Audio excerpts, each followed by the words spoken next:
রাসূলুল্লাহ সাল্লাল্লাহু আলাইহি ওয়াসাল্লাম জন্মের সময় ফেরেশতাদের সাথে শয়তানের তুমুল ঝগড়া। যেদিন ভোরবেলায় মহানবী সাল্লাল্লাহু আলাইহি ওয়াসাল্লাম জন্ম নেন, সেই দিন বিশ্বের সবগুলো মূর্তি মাটির দিকে নত হয়ে পড়ে।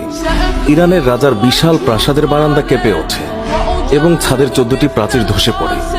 বিশ্বের সব সম্রাটের সিংহাসন উল্টে পড়েছিল।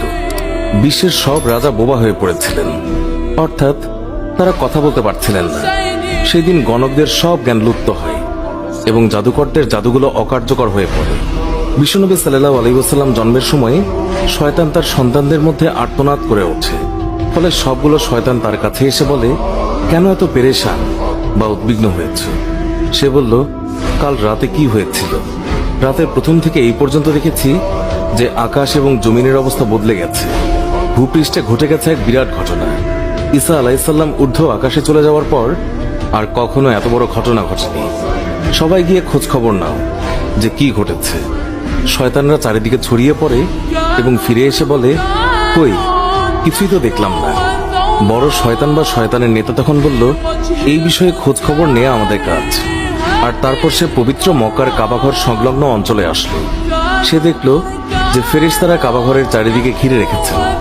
শয়তান সেখানে ঢুকতে চাইলে ফেরেশতারা হুঙ্কার দিলেন। ফলে সে ফিরে আসে এবং চড়ুই পাখির মতো ছোট হয়ে হেরা পর্বতের দিক থেকে সেখানে প্রবেশ করে।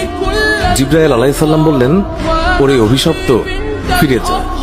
সে বলল, হে জিবরাইল, আমার একটা প্রশ্ন আছে, বলতো আজ রাতে কি ঘটেছে? জিবরাইল আলাইহিস সালাম বললেন, সর্বশ্রেষ্ঠ নবী মুহাম্মদুর রাসূলুল্লাহ সাল্লাল্লাহু আলাইহি ওয়াসাল্লাম আজ রাতে জন্ম নিয়েছেন। শয়তান প্রশ্ন করল, তার মধ্যে কি আমার কোনো কর্তৃত্বের অংশ আছে? সে তথা ইবলিস বা শয়তান আবার প্রশ্ন করল, তার উম্মতের মধ্যে কি আমার কোনো অংশ আছে? জিবরাইল আলাইহিস সালাম বললেন, হ্যাঁ। ইবলিস বলল, আমি সন্তুষ্ট হলাম।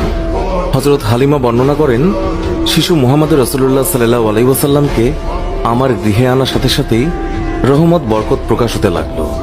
এত পরিমাণ দুধ নির্গত হলো যে রাসূলুল্লাহ সাল্লাল্লাহু আলাইহি ওয়াসাল্লাম এবং তার দুধ ভাই একান্ত তৃপ্তির সাথে দুধ পান করে ঘুমিয়ে পড়তেন। আর উটনির দিকে চেয়ে দেখতে পাই সেগুলোর স্তন দুধে পরিপূর্ণ হয়ে গেছে। বিবি হালিমা বলেন, আমার স্বামী উটনির দুধ দহন করলেন এবং আমরা তৃপ্তির সাথে তা পান করে সারা রাত আরামে কাটালাম। দীর্ঘদিন পর এটাই প্রথম রাত্রি যাতে আমরা শান্তিতে ঘুমিয়ে পড়লাম। আমার স্বামী বললেন,